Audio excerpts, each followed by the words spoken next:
স্বাদে গন্ধে অপূর্ব বিয়েবাড়ির স্টাইলে ঝরঝরে সাদা পোলাও রেসিপি নিয়ে চলে এসেছি আজকে আমি আপনাদের সামনে।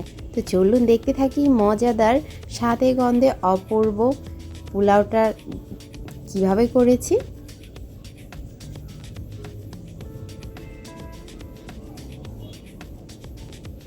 আসসালামু আলাইকুম, welcome back to my channel Fauzia's mom. তো প্রথমে আমি এখানে চিনি গুঁড়া পোলাও চাল নিয়ে নিচ্ছি 2 কাপ। তো চালগুলোকে আমি একটু ভালো করে ধুয়ে নেব, আর এগুলোকে কিন্তু বেশি কচলে ধুলে এটার স্মেলটা চলে যায়। তো কিছুক্ষণ ধুয়ে আমি পানি ঝরতে দিয়ে দিয়েছি, আর এইদিকে আমি পেঁয়াজ বেরেস্তা করে নিচ্ছি। আর পেঁয়াজটা বেরেস্তা করে রেখে তারপর আমি রান্নাটা বসাবো।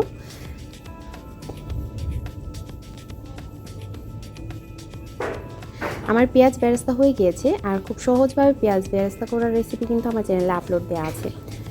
সেই তেলে দিয়ে দিচ্ছি 2টো তেজপাতা চিড়ে, দিয়ে দিচ্ছি লবঙ্গ 4-5টি, দিয়ে দিচ্ছি এলাচ 4-5টি, দিয়ে দিচ্ছি দারুচিনি 4-5 টুকরো, দিয়ে দিচ্ছি একটু জয়ত্রী বেশি দেওয়া যাবে না, তাহলে তেতা হয়ে যাবে। অল্প দিয়েছি ফ্লেভার জন্য, জয়ত্রী কিন্তু দারুণ ফ্লেভার ছড়ায়। এবার একটু নেড়ে চেড়ে দিয়ে দিচ্ছি রসুন বাটা 1/2 চা চামচ, দিয়ে দিচ্ছি আদা বাটা 1/2 চা চামচ, দিয়ে দিচ্ছি জিরা বাটা 1/2 চা চামচ। এবারে মশলাগুলোকে একটু নেড়ে চেড়ে ভেজে নেব। আর আমি যে গরম মশলাগুলো দিয়েছি এগুলো কিন্তু সবগুলো একসঙ্গে করে তারপর আপনারা দেবেন। আমি আপনাদের বোঝার সুবিধার্থে আলাদা করে দেখিয়েছি, তা না হলে কিন্তু মশলাগুলো বেশি ভাজা হয়ে যাবে। এবারে আমি দিয়ে দিচ্ছি, এখানে আমি 2 কাপ চালের জন্য 4 কাপ পানি দিয়ে দিচ্ছি। এবারে পানিটা আমি একটু ফুটিয়ে নেব। আজকে আমি একটু ভিন্ন রকমভাবে করছি, আর এইভাবে করলে কিন্তু এই পোলাওটা দারুণ টেস্টি হয়। আর ফ্লেভারের কথা কি বলবো, দারুণ ফ্লেভার ছড়ায়। তো এবারে আমি এখানে স্বাদ মতো লবণ দিয়ে দিচ্ছি। এখানে আস্ত 5-6টি কাঁচামরিচ। আপনারা ভাবছেন 5-6টি এতগুলো কাঁচামরিচ কেন দিচ্ছি, ঝাল হয়ে যাবে? একদমই না, একদম ঝাল হবে না। তো যখন পানিটা ফুটে উঠেছে ঠিক সেই সময় আমি ঝরিয়ে রাখা চালগুলোকে দিয়ে দিয়েছি, দিয়ে নেড়ে চেড়ে ভালো করে মিশিয়ে তারপর এটাকে আমি ফুটিয়ে নিচ্ছি যতক্ষণ না পর্যন্ত উপরে চালটা ভেসে উঠছে। দিয়ে দিয়েছি 1 চা চামচ চিনি, আর চিনিটা কিন্তু এটার টেস্টটা দারুণ বাড়ায়। তো আপনারা যদি একদম ধপধপে সাদা খেতে চান তাহলে এখানে দুধ ব্যবহার করতে পারেন। তো দেখুন চালটা উপরে উঠে গিয়েছে, চালের গায়ে গায়ে পানি ভেসে উঠেছে। এই পর্যায়ে আমি গাজর কুচি করে রেখেছিলাম, সেই গাজর কুচিগুলো দিয়ে দিচ্ছি। আর আমি এগুলো কিন্তু গ্রেটারে গ্রেট করেছি, আপনারা চাইলে হাতেও কুচি করতে পারেন। এবার দিয়ে দিচ্ছি উপর থেকে পেঁয়াজ বেরেস্তা, দিয়ে আমি এটাকে আর নাড়াচাড়া করব না, এটাই আমি একদম ভালো করে ঢেকে উপরে একটি ভারী কিছু দিয়ে দিব, আর নিচে একটা তাওয়া বসিয়ে দেব, আর এটা একদম চুলার আঁচ লো করে দেব। এবারে আমি এটাকে দমে দিয়ে দিচ্ছি। তো এটা কিন্তু হতে বেশি সময় লাগে না, কিছুক্ষণের মধ্যে হয়ে যায়। তো আমি ঢাকনাটা উঠিয়ে একটু নেড়ে চেড়ে দিচ্ছি। আমার পোলাওটা কিন্তু একদম হয়ে গিয়েছে অলমোস্ট।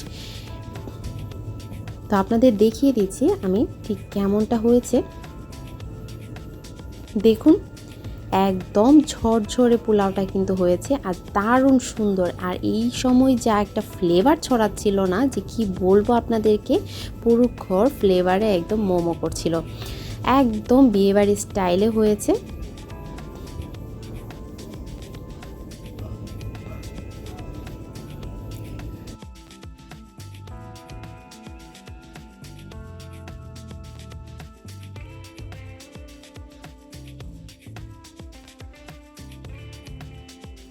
এবারে আমি একটু মিশিয়ে তারপর আবারও ঢাকা দিয়ে আমি চুলার আঁচটা বন্ধ করে দিচ্ছি, আর কিছুক্ষণের জন্য আমি এটাকে রেখে দিয়েছি ঢাকা দিয়ে।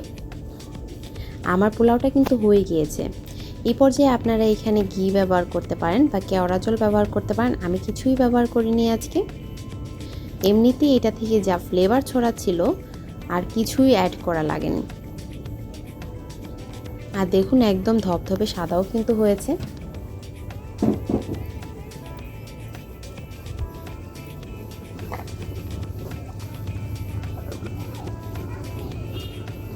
দেখুন কি সুন্দর ঝরঝরে হয়েছে পোলাওটা একদম। আমি আপনাদেরকে সার্ভ করে দেখিয়ে দিচ্ছি। দেখুন কি দারুণ হয়েছে, তাই না? মাশাআল্লাহ, দারুণ পোলাওটা হয়েছিল। দেখতে যতটাই সুন্দর হয়েছিল খেতেও অসাধারণ ছিল। আর ফ্লেভারের কথা তো বললামই, অসাধারণ ফ্লেভার ছড়াচ্ছিল। আমি খুব সহজভাবে এই পোলাও রেসিপিটা দেখিয়ে দিলাম। আশা করছি আপনাদের কাছে খুবই ভালো লেগেছে। আর যদি ভালো লেগে থাকে প্রতিবারের মতো লাইক, কমেন্ট, শেয়ার করতে ভুলবেন না। আর চ্যানেলটিকে সাবস্ক্রাইব করে চ্যানেলটির পাশে থাকবেন। পাশে থাকা বেল আইকনটি ক্লিক করে দেবেন, এতে করে নতুন নতুন রেসিপিগুলো আপলোড হওয়ার সাথে সাথে আপনার নোটিফিকেশন পেয়ে যাবেন। তো ধন্যবাদ সবাইকে এতক্ষণ আমার ভিডিওটা দেখার জন্য। ভালো থাকবেন সবাই, দেখা হবে নতুন কোনো রেসিপি নিয়ে, আবার চলে আসবো আপনাদের সামনে। আজ এই পর্যন্তই, আল্লাহ হাফেজ।